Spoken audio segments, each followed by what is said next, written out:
डोंबिवलीतील 65 अनधिकृत इमारतींवरती कारवाई आणि त्यावरनं सुरू असलेल्या राजकीय संघर्षाला आणखी तीव्र वळण मिळाले। एकीकडे शिंदे गटाच्या उपशहर प्रमुखांनी पत्रकार परिषद घेत ठाकरे गटाच्या जिल्हाप्रमुख दीपेश म्हात्रे यांच्यावरती हत्येचा कट असल्याचा आरोप केला। ह्या पत्रकार परिषदेनंतर आता शिवसेना म्हणजेच ठाकरे गट डोंबिवली शहर प्रमुख प्रकाश तेलगोटे यांनी पत्रकार परिषद घेत शिंदे गटावरती जोरदार हल्लाबोल केला। तेलगोटे यांनी स्पष्ट शब्दात म्हटलंय की ज्यांच्यावरती 420 सारखे गुन्हे दाखल आहेत, जे 3 वर्ष तुरुंगात राहून आलेत, ते आम्हाला शिकवणार का? कारवाई थांबवण्यासाठी दिशाभूल करण्याचे प्रयत्न सुरू आहेत, पण आम्ही फसवणूक झालेल्या नागरिकांच्या बाजूने ठाम आहोत। तेलगोटे पुढे म्हणाले की मुख्यमंत्री एकनाथ शिंदे आणि उपमुख्यमंत्री देवेंद्र फडणवीस यांनी यावरती कठोर पावलं उचलण्याची संकेत सुद्धा दिलेत। फसवणूक करणाऱ्या बिल्डर आणि बोगस कागदपत्र बनवणाऱ्या टोळीवरती लवकरच कारवाई होईल। यावर प्रतिक्रिया देताना शिंदे गटाचे उपशहर प्रमुख सुजित नलावडे यांनी यापूर्वीच गंभीर आरोप केलेले होते की ठाकरे गटाचे दीपेश म्हात्रे यांनी माझ्या हत्येचा कट रचलाय, पोलीस संरक्षण काढायचा प्रयत्न सुद्धा सुरू आहे। या आरोपांवरती प्रकाश तेलगोटे यांनी प्रत्युत्तर देत म्हटलंय की निवडणुकीमध्ये मी त्यांचा प्रचार केला नाही म्हणून माझ्यावरती खोटे आरोप करतायत, पण लवकरच सगळे पुरावे समोर आणू। या वादामुळे डोंबिवलीतील 65 इमारती कारवाई प्रकरण राजकीय रणगाडामध्ये बदललंय आणि ठाकरे गट आणि शिंदे गट यांच्यामध्ये संघर्ष हा अधिक तीव्र झालाय। आता प्रशासन आणि न्यायालय ह्या प्रकरणामध्ये नेमकी काय भूमिका घेत आहे ह्याकडे सगळ्यांचं लक्ष लागतं। पेक्षा जास्त बिल्डरांवरती गुन्हे दाखल आहेत, यांनाच नेमकं टार्गेट नाही, अजिबात टार्गेटचा आमचा त्याच्या संदर्भामध्ये काही विषय राहिलेला नाही, परंतु त्यांनी जे चिखलफेक केली आमच्या जिल्हा प्रमुखावर, आम्हाला वैयक्तिक त्यांच्याकडे जायचंही नाही किंवा जाणार पण नाही।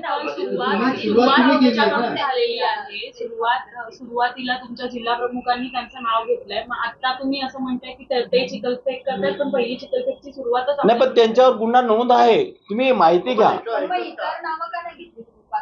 पण ते तुम्हाला आम्ही प्रोव्हाइड करणारच आहोत। तुम्ही बोलता त्या मताशी मी सहमत आहोत, परंतु आमच्याकडे रेकॉर्ड आम्ही काल जेव्हा बैठक झाली आमच्या कमिशनर मॅडम, कदाचित पत्रकारांमध्ये तुम्ही सगळे असणारच आहात, तेव्हा आमची कमिशनर मॅडमची बैठक झाली, त्यावेळेला आम्ही त्यांना सांगितलं की बाबा ज्यांच्यावर 420चा बनावट कागदपत्राच्या संदर्भामध्ये गुन्हा नोंद झालेला आहे, त्यांचे सगळे पेपर आम्ही तुम्हाला प्रोव्हाइड करतोय, त्यांच्यावर गुन्हा दाखल झालाच पाहिजे। मग तो नलावडे असो किंवा आणखीन कोणी असो, आम्हाला काही घेणं नाही। त्या नागरिकांना न्याय मिळण्यासाठी आम्ही सदैव प्रयत्न करत राहणार आणि करत राहणार। जिल्हा प्रमुखाचा आदेश आमच्यासाठी सर्वप्रथम त्यांच्या आदेशाचं आम्ही पालन करणार। जिल्हा प्रमुख जे आदेश देतील ते त्या आदेशाचं आम्ही पालन करणार आहोत। तुमची भूमिका विषयावर न्याय देणार कशा पद्धतीने तुम्ही असं कसं आहे, न्यायालयीन प्रक्रिया आहे आणि न्यायालयीन प्रक्रियेमध्ये आपल्याला सर्वप्रथम आता तुम्ही बघितलं की काही विषय आहेत ते सर्व जिल्हा प्रमुख हाताळणारच आहेत। एक आज आउटअप आहेत ते, उद्या आल्यानंतर हा विषय हाताळल्यानंतर न्यायालयीन प्रक्रिया आम्हाला ज्या पद्धतीने करता येईल त्या पद्धतीने आम्ही करणार आहोत। 65 इमारती अनधिकृत असल्याचं त्यावर पत्रकार परिषदेमध्ये एक टप्पे मोठे असल्याचा त्यांनी दावा केलेला, सुरक्षा रक्षक त्यांच्याबरोबर तो मोका पेटो अशा प्रकारचा दावा केला। मात्र आज सुजित नलावडे यांनी आपल्यावरती अब्दुल रुखसारीचा दावा ठरला असल्याचं त्यांनी सांगितलं, हत्येचा कट असल्याचा देखील आरोप केलाय। काय सांगाल आपल्या दीपेश म्हात्रे यांच्या? सर्वप्रथम मी तुम्हाला एवढंच सांगेल की ह्या ज्या गोष्टी आहेत ह्या हास्यास्पद आहेत आणि कदाचित पत्रकार महोदयांना माहिती असेल की गेल्या 2 वर्षापूर्वी त्यांना सजा झालेली आहे आणि त्यांच्यावर गुन्हा सुद्धा नोंद झालेला आहे 420 बनावट कागदपत्राच्या संदर्भामध्ये। आता ते या विषयाला कलाटणी देण्याचा प्रयत्न करत आहेत।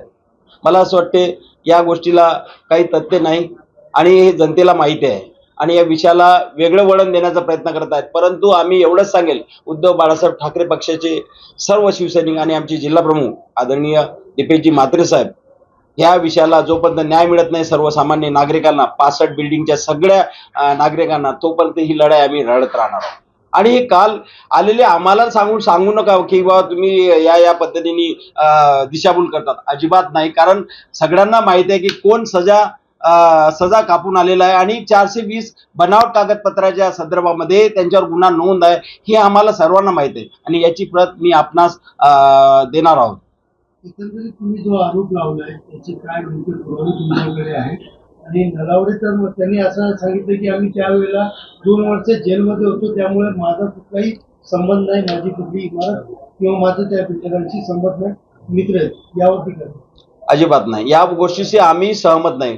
कारण ह्या गोष्टी पोलीस स्टेशन तर खोटं बोलत नाही ना. FIR आहे त्यांच्या नावावर सगळ्या गोष्टी आणि 420 बनावट कागदपत्राच्या संदर्भामध्ये त्यांच्यावर FIR नोंद झालेली आहे. कुठली इमारत त्यांच्या नावाची होती कुठल्या याची प्रस्तावित बरेच असे प्रकरण आहेत त्यांच्या मी तुमच्या सांगतो सर्व आमच्याकडे लेखाजोखा सगळं आहे.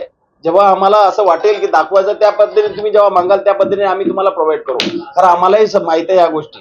कारण ते आम्हाला असं सांगू आणि जिल्हा प्रमुखाला दिशाभूल किंवा जिल्हा प्रमुखाच्या वर चिकलपेक करून ते उद्या या विषयाला कलाटणी देण्याचा प्रयत्न करत आहेत. परंतु जोपर्यंत शिवसेना उद्धव बाळासाहेब ठाकरे हा पक्ष आहे तोपर्यंत या सर्वसामान्य या जनतेला न्याय द्यायचं काम आम्ही करणार आहोत.